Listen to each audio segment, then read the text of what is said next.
Assalamualaikum warahmatullahi wabarakatuh. Waalaikumsalam warahmatullahi wabarakatuh. Selamat pagi. Pagi. Ya, ketemu kembali dengan saya Cak Man di acara kita ngobrol santai bareng Cak Man. Hari ini kita bersama dengan, saya panggil apa ya, Mas aja lah ya, atau Bang ya. Wah, Bang Victoni. Saya panggil Victoni lah. Gimana kabarnya, Tan? Alhamdulillah luar biasa Pak hari Luar ini dan biasa. Ya. Jadi rekan-rekan semuanya yang nonton di IG Optel Pama Persada di Lambi Komandan dan juga di YouTube Cak Man, Victoni ini adalah operator teladan 2021 yang berasal dari Pama ABKL. Gitu ya, Mas Victoni ya. Dan rupanya beliau ini sudah lama di Pama dan sudah melanglang buana, udah keliling dari ABKL, dari Sangatta ke Sangatta di KPC ya, kemudian ke Pamabaya, kemudian ke ABKL. Ya, ABKL Pamabaya itu ya tetanggaan lah, meskipun beda itu tapi satu rumpun gitu. Nah ini nanti kita ngobrol-ngobrol nih, kami kan pengalamannya banyak. Kita ngobrol masalah kerja di tambang aja ya. Kita kasih, saya pengen tahu nih dari Mas Victoni sendiri. Kalau saya terus terang di lapangan itu hanya 4 tahunan lah dulu. Di lapangan 4 tahunan, setelah itu ke kantor. Meskipun keliling-keliling ya tahu kondisinya. Cuma sampean kan yang lebih lama gitu ya. Apalagi dari dibilang tanda kutip ya, Joseph Kota, Joseph Kota. Terus ke Sangatta itu kan lebih ini ya, tertutup gitu kan, ada mesnya yang tertutup. Terus kembali lagi gitu. Tapi kalau sampean bilang, setuju nggak kalau sampean dibilang itu jobset kota itu, jobset yang ada di kota di ABKL, Mas Victoni? Kalau saya sih kurang setuju Pak ya, karena untuk lokasinya di ABK kan bukan di kota, dia lebih ke dalam, lebih ke desa. Memang untuk mes itu Iya, betul. Jadi apabila dibilang ABK itu set kota, menurut saya sih saya nggak kurang sependapat. Lokasi mes dan lokasi kerjanya berbeda. Beda, tapi terkenalnya itu ya, kan teman-teman bilangnya, wah ABK di kota. Dulu waktu saya juga pertama di Pama itu bayangan saya malah tambangnya di kota, enak banget tambang di kota itu mana. Tapi nggak mungkin menurut saya di kota ada tambang gitu kan, masa kotanya di tambang? Menurut saya nggak mungkin juga sih. Oke, karena mesnya di kota aja ya.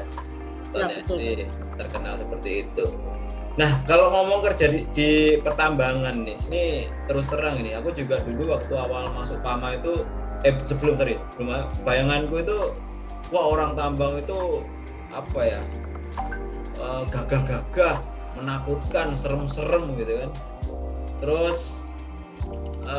orangnya itu royal itu, uangnya banyak gitu. Itu bener gak sih? Apalagi sampai nih jadi operator, orangnya nggak tahu, kalau ngelihat gini ya bukan orang tambang, nggak serem. Gimana Mas tanggapannya? Menurut memang sih Pak ya, kalau apalagi sekitaran saya di sekitaran Samarinda, orang kan menilai seseorang itu kan dari awal, dari cover ya. Jadi bilang orang tambang ya gajinya banyak, benar. Enggak saya bilang kalau menurut gaji banyak atau besar sih itu secara angka sih. Ya. Tapi kan kembali ke kitanya. Memang iya kalau menurut saya untuk pendapatan ya lumayan lah, bisa di atas, bisa dibilang lumayan lah. Tetapi untuk resikonya juga ya kita kan besar. Jadi apabila sesuatu hasil yang kita dapat besar, berarti kan ada yang tantangannya lebih besar. Menurut saya sih seperti itu. Iya, kadang orang itu memang lihatnya itu kan di luar aja ya. Wah, gajinya gede gitu kan. Apalagi, nah ini Mas Tony, orang melihatnya di luar, nggak ngeliat di dalam. Kemudian baru kenal. Apalagi orang teman-teman kita yang baru masuk ya, baru gabung gitu kan. Langsung ya mohon maaf nih, awalnya mungkin uang saku sekolah aja sekian ribu gitu kan, kemudian dapat gaji jutaan gitu kan. Mungkin sama dulu ngalami lah ya Mas awal-awal kerja gitu ya. Terus foya-foya gitu kan, beli ini beli itu, akhirnya fatigue, akhirnya kesehatannya menurun dan sebagainya itu. Kalau sampean sendiri caranya gimana ya ngontrol itu? Atau mungkin bisa cerita dulu itu, cerita waktu awal masih muda. Sekarang ya masih muda sih, maksudnya muda di Pama. Oke, jadi saya alhamdulillah Pak ya, saya bukan dari keluarga yang kaya, jadi memang saya dari kecil saya sudah biasa untuk mencari uang sendiri. Jadi ketika saya lulus sekolah pun saya sudah mandiri Pak ya, jadi sebelum saya kerja di tambang pun saya sudah pernah jadi buruh kasar. Kemudian saya juga pernah jadi pramuniaga. Kemudian saya juga pernah kerja di farmasi bagian marketing obat, ibaratnya sales obat gitu Pak. Berarti paham obat ya? Pernah kerja di farmasi? Banget. Jadi gini, maksud saya kalau secara pribadi saya Pak ya, ketika saya kemudian masuk ke dunia pertambangan, sebelum saya masuk PAMA kan saya subkon Pak ya, di subkonnya PAMA saya dulu sempat di logistik. Kalau dulu logistik kan namanya kan SM nih. Saya dulu di logistik itu secara alhamdulillah kan saya bersyukur karena saya bilang untuk pendapatan saya dari sebelum-sebelumnya yang menurut saya ya tenaga yang kita keluarkan tidak sepadan dengan pendapatan yang kita dapat. Nah kemudian saya masuk di dunia pertambangan di logistik itu waktu itu di subkonnya, saya bersyukur dan alhamdulillah saya benar-benar bersyukur kepada Allah, benar-benar bisa saya bilang sih antara jerih payah yang kita keluarkan dengan hasil yang kita dapat tuh alhamdulillah balance. Kemudian saya masuk penerimaan di 2008 waktu itu pertama kalinya di ABKL itu diadakan fresh atau penerimaan lokal. Jadi di penerimaan lokal itu ya alhamdulillah saya lolos. Kemudian kita namanya fresh kan masih dapat uang saku, tapi saya kan tidak waktu itu tidak mengejar kenaikannya, lebih ke bagaimana kita tetap survive nih dari yang OM kemudian jadi operator dan kita benar-benar bisa bertahan sampai batasannya kita gitu, dan alhamdulillah sampai sekarang di 2021. Jadi kalau kembali masalah pendapatan, saya memang pernah Pak mendapatkan cerita teman angkatan saya, dia memang dari sekolah terus tiba-tiba kerja di PAMA, memang dia bahasanya sih kaget ya dengan pendapatan yang saya bilang waktu itu ya alhamdulillah luar biasa sekali. Dan di situ memang dia sempat terjebak lah, bukan terjebak maksudnya artian dia dapat uang segini nih, dan dia juga anak terakhir yang tidak ada yang dibiayain, dan dia benar-benar maksudnya kayak poya-poya gitu, dan loss lah ya, loss itu. Loss, benar-benar loss sampai akhirnya ya benar mengganggu kesehatan dia, kemudian mengganggu kerjanya dia, dan akhirnya dia memutuskan untuk resign. Tapi kalau saya pribadi Pak ya, ketika saya melangkahkan kaki untuk bekerja, saya niatkan untuk ibadah, mencari rezeki untuk diri saya sendiri dan orang tua. Secara otomatis apa yang kita dapat itu ya benar-benar kita manfaatkan sebaik mungkin. Karena di rezeki kita pun yang kita dapat itu kan ada hak orang lain. Menurut saya apabila kita mubazirkan, kita koyak-koyakan itu, kalau dalam agama kita Islam Pak ya, kalau kita dihisap itu kan untuk harta itu bagaimana kita mendapatkan, kemudian bagaimana kita mengeluarkan atau memberikan, maksudnya menggunakan kan. Jadi saya berusaha sebisa saya, apa yang saya dapat itu kelak akan saya pertanggungjawabkan, dan apa yang akan saya keluarkan itu juga akan saya pertanggungjawabkan. Dan itu saya nggak berani tuh yang terlalu yang royal itu saya nggak berani gitu. Kalau saya pribadi, mungkin kalau teman-teman lain saya nggak tahu. Nah, kalau Samen tadi kan backgroundnya memang artinya sudah pernah kerja yang secara penghasilan itu atau secara effort tadi ya. Wah dulu susah lah bisa dibilang, jadi buruh, jadi pramuniaga, kemudian bekerja akhirnya. Artinya Mas Victoni ini bisa menghargai hasil jerih payah gitu ya. Dengan kondisi yang sekarang ya alhamdulillah lebih baik gitu ya dari sebelumnya, akhirnya menghargai. Ditambah lagi dengan basic bahwa kerja itu ibadah, sehingga apa yang kita dapatkan itu nggak hanya untuk kita gitu. Artinya Samen bisa menabung gitu ya, menyisihkan sebagian hasil pendapatannya, ini nggak los banget lah gitu ya Mas Tony ya. Ya betul Pak. Iya. Nah ini buat teman-teman juga mungkin bisa dicontoh nih, mungkin ya kita dapat uang nih ya, saya aja misalnya dapat rezeki gitu, anggaplah dapat bonus gitu kan, gitu kan ya. Pertama ya bersyukur gitu ya Mas Tony ya. Kedua kan mikir, ini ya jangan langsung loss gitu, jangan langsung dihabisin, jangan langsung foya-foya. Masih ada waktu kita masih panjang ini, perlu ada keluarga, mungkin ada anak, ada istri, kemudian masih panjang. Nah mikirnya harus panjang seperti itu, nggak bisa sesaat aja gitu. Nah ngomong-ngomong kerja di tambang juga ini, tadi Samen bilang memang sesuai dengan resikonya itu. Memang resikonya apa sih? Bisa diceritain ke teman-teman nggak? Kan kadang orang ya tadi ngelihatnya wah dapat gaji banyak kerja di tambang gitu kan, nggak ngelihat resikonya. Resikonya apa sih? Kan kita udah dilindungi pakai APD, pakai apa, tapi ada resiko yang tinggi menurut Samen. Gimana? Resikonya apa sih Mas Tony? Oke. Karena saya basicnya operator, Pak ya. Operator itu kan yang menjalankan unit. Kemudian untuk untuk mobilisasi di tambang sendiri itu kan kita bersinggungan dengan bukan hanya dengan manusia, tapi juga lingkungan serta alat. Jadi menurut saya kalau tidak salah ya, untuk pertambangan sendiri itu kan tingkat yang high ya, dia nomor 3 ya, setelah nomor 2 nomor 3 setelah penerbangan. Jadi memang resiko kecelakaan ya. Benar. Jadi luar biasa sih kalau yang kayak teman-teman operator yang rela berani untuk mengambil resiko sebagai seorang operator yang menjalankan unit. Terus kemudian tantangan yang kemudian selanjutnya itu ketika kita bekerja di malam hari, di mana kita sudah secara kontrak melawan alam nih, harusnya kita malam itu istirahat, tetapi kita memang diamanahkan untuk bekerja membawa unit hari. Dan menurut saya di situ yang tantangannya lebih luar biasa besar, karena kita bukan hanya melawan rasa fatigue untuk melawan maksudnya kita bisa mencoba memanage lah fatigue kita. Kemudian kalau saya Pak ya, prinsip saya bagaimana saya tidak mencelakai diri saya dan mencelakai orang lain, itu mungkin ya triknya istirahat yang cukup. Kemudian kalau namanya fatigue kan kita udah nggak ada obat Pak ya, kita harus benar-benar istirahat. Tetapi kalau saya pribadi itu punya trik bagaimana cara mengurangi fatigue itu. Kalau di KPC dulu namanya ada commentary driving. Commentary driving itu misalnya ketika dia melihat sesuatu, ada rambu nih, kemudian dia berbicara dengan diri sendiri. Ketika kita berbicara dengan diri sendiri, secara otomatis ada interaksi walaupun dengan diri kita sendiri, karena namanya fatigue atau kita misalnya ngantuk itu kan ketika benar-benar tidak ada kegiatan, tidak ada oksigen, kemudian otak kita kayak terdiam sesaat gitu. Namun kalau kita berbicara, maksudnya kayak ada aktivitas walaupun berbicara sendiri, commentary driving, berarti otak kita pun mulai mencoba berpikir, kemudian menyalurkan informasi, kemudian tubuh kita mencoba merespon. Dan ya kalau saya dibilang agak-agak stres ya nggak masalah, yang penting saya semuanya fatigue bekerja dengan aman. Seperti ya berbicara yang ada rambu giveaway nih, ini lihat kiri kanan aman nggak ya, kalau aman berarti kita jalan. Saya kadang ngomong seperti itu ngomong.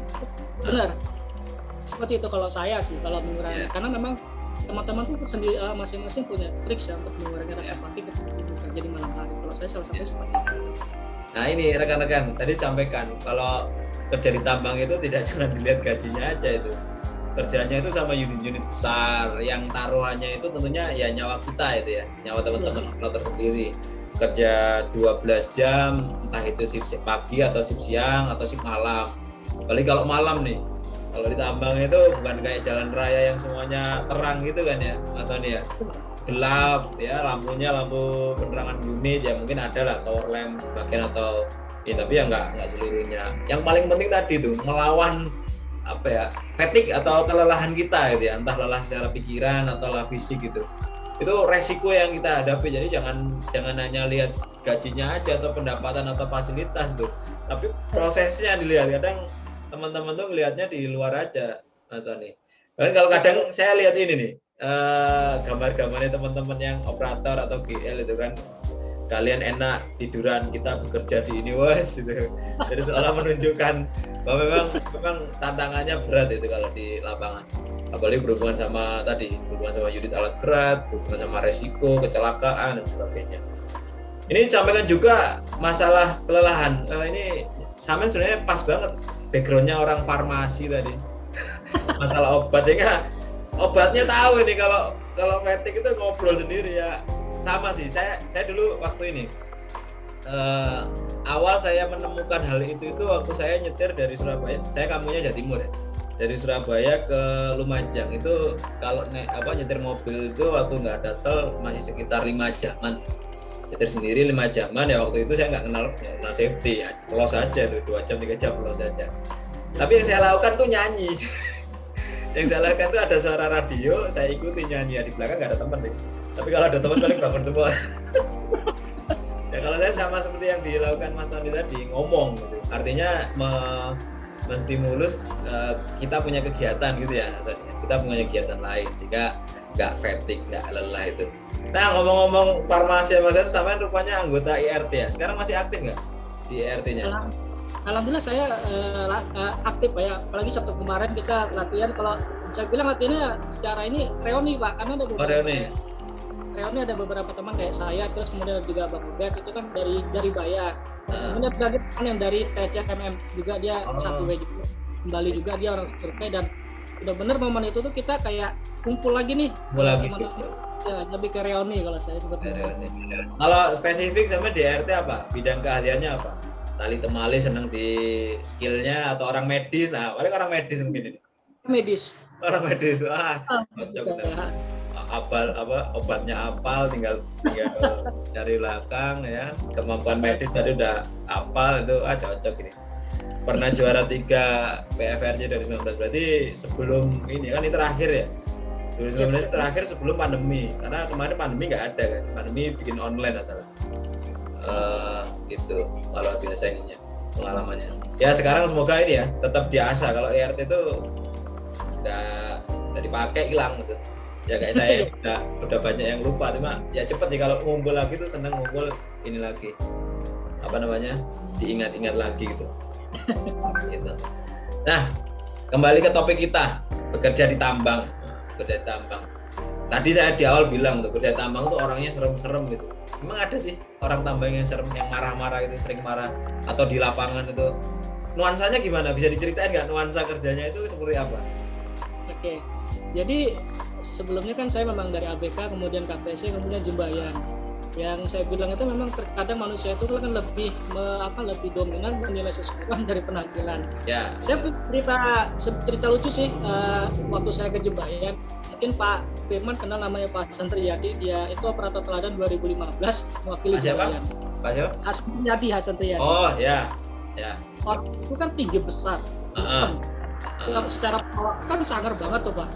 Jadi kesan pertama saya sama dia tuh udah jelek banget tuh. Jadi waktu itu pas saya baru mutasi ke Jembayan, kemudian juga kayaknya dia baru pulang dari HO. Kita sholat berjamaah bareng, kemudian entah dia sengaja atau tidak, dia tuh nginjak kaki saya Pak. Jadi pas saya nolak, ini orang kok tinggi banget, tinggi besar, terus dia mukanya kayak muka sangar gitu kan.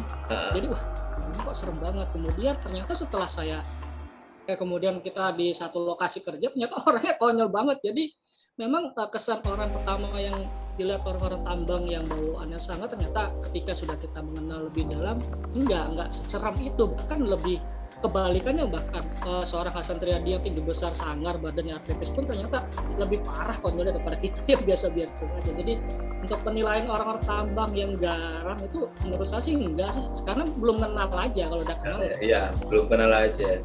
Mungkin itu kesan zaman dulu ya. Dulu itu kan tambang tuh nggak pulang-pulang katanya. Kalau dulu saya dapat senior cerita dari senior Pak Gio, Pak Adi dulu, Pak Hadi itu, kalau cerita itu kan pulangnya 6 bulan, 9 bulan, karena memang transportasi zaman dulu jarang. Kalau sekarang kan ya telepon, komunikasi udah biasa ya. Ya kayak tadi sih temennya di Baya tadi itu sama mirip dengan Pak Togi. Kalau kita ngeliat Pak Togi itu orang nggak kenal tuh takut, yakin saya.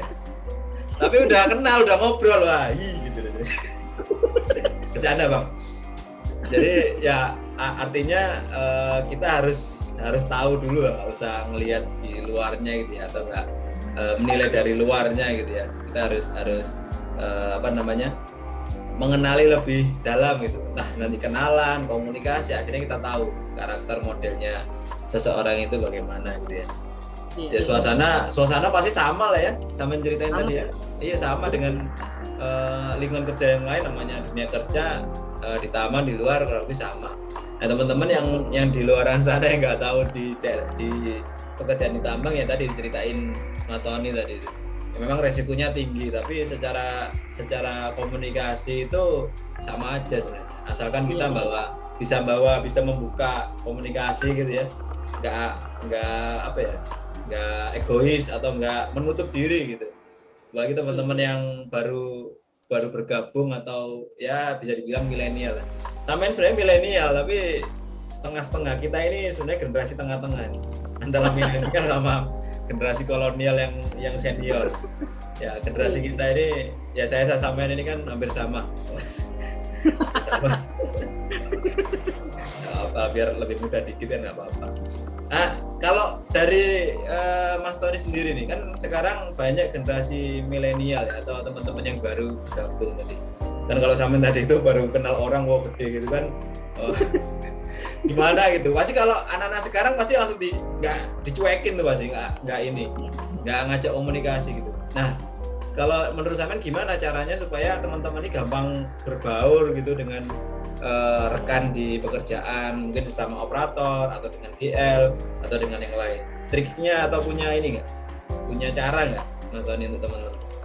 Oke, kalau ini Pak ya, kalau misalnya kalau itu kita kan nggak bisa masalah, misalnya memang tipenya orangnya pendiam, terus dia memang orangnya yang suka menutup diri. Kalau saya pribadi sih, saya senang menciptakan suasana yang menyenangkan, walaupun saya bisa dikatakan lama, tetapi saya tidak pernah merasa diri saya senior. Kalau ada yang kita aja ngobrol. Ya. Terus kalau memang sehobi, misalnya kayak saya kan hobinya basket nih, terus misalnya kayak mereka tuh kayak ngobrol basket walaupun saya nggak kenal. Ya. Terus saya kadang ikut aja. Membaur gitu. Karena satu hobi. Nah, setelah kita dapat momen itu baru kita kenalan. Kemudian namanya kan ada istilah tak kenal maka tak sayang. Jadi setelah kita kenal, kemudian kita memahami, saya yakin secara perlahan maka akan terbentuklah suasana yang menyenangkan. Ya, betul. Kadang memang memulai dulu itu yang susah itu kan. Kalau ada obrolan sesama hobi itu ya enak. Makanya teman-teman kalau membentuk berkomunikasi itu ya nggak usah sendiri, senengnya sama yang sudah kenal. Itu menurut saya udah ketinggalan lah. Jangan dibatasin seperti itu. Ya kita perluas tadi. Itu menjadi sesuatu yang menyenangkan. Apapun lah, bahas masalah bola, masalah basket, masalah MotoGP misalkan, masalah apalah gitu kan, ngobrol gitu kan. Asalkan jangan ngomongin atasannya, biasanya ngomongin atasannya. paling banyak kalau sesama teman ngomongin, kalau operator ngomongin GL-nya, nanti GL ngomongin kabaknya, ya itu ya normal sih ya, tapi jangan keseringan, nanti nggak baik juga itu ya. Ya itu teman-teman cara yang disampaikan Pak Tony tadi, jadi nggak ya pokoknya nimbrung aja lah, buka omongan, nanti bahkan kalau dari situ ya kenal akhirnya ya lama-lamaan jadi teman, jadi sahabat tuh, sama orang baru pun gitu, Oke. Ini banyak banget sebenarnya yang mau saya explore, Mas Tony, cuma seperti biasa kalau di Ngobras itu di akhir-akhir saya ngomong waktu, karena waktu kita dibatasi cuma 30 menit dan ini udah mau habis. Terima kasih ya Mas Tony ya, banyak sharingnya yang bisa kita manfaatkan nih, apalagi teman-teman di luar sana yang belum tahu pekerjaan di tambang punya tergambar, di tambang itu memang gajinya besar gitu ya, di atas UMR lah gitu kan, tapi ya resikonya gede juga. Jangan menganggap gaji gede ya kita enak ya, itu perusahaan bangun. Ya sesuai dengan resikonya gitu ya, sesuai dengan resiko, sesuai dengan usaha kita. Kemudian kita harus, tadi sampaikan Mas Tony, kita harus menghargai hasil kerja kita, sehingga apa yang kita dapatkan kita bisa manfaatkan sebaik-baiknya dengan menabung, memberi ke orang tua, keluarga dan sebagainya. Jadi nggak kita habis-habisin, akhirnya nggak jadi apa-apa. Ya masalah keselamatan itu tentunya jadi hal utama. Buat teman-teman yang baru, entah itu milenial generasinya atau baru bergabung, jangan sungkan-sungkan membuat komunikasi, membuka komunikasi lebih dulu dengan teman-teman. Pastinya nanti akan terjadi tim atau kekeluargaan yang tadi disampaikan Mas Tony, dengan komunikasi yang baik. Ya, itu kesimpulan dari ngobrol kita pagi ini, luar biasa. Terima kasih Mas Tony ya. Semoga sehat selalu dan sukses selalu di PAMA ABKL. Terima kasih, mohon maaf kalau ada yang kurang. Baik rekan-rekan semua yang di IG Optel PAMA Persada dan juga di Lambi Komandan, saya rasa demikian bincang-bincang kita dengan Mas Tony. Mohon maaf kalau ada kata-kata yang salah, saya akhiri. Wassalamualaikum warahmatullahi wabarakatuh dan semangat pagi.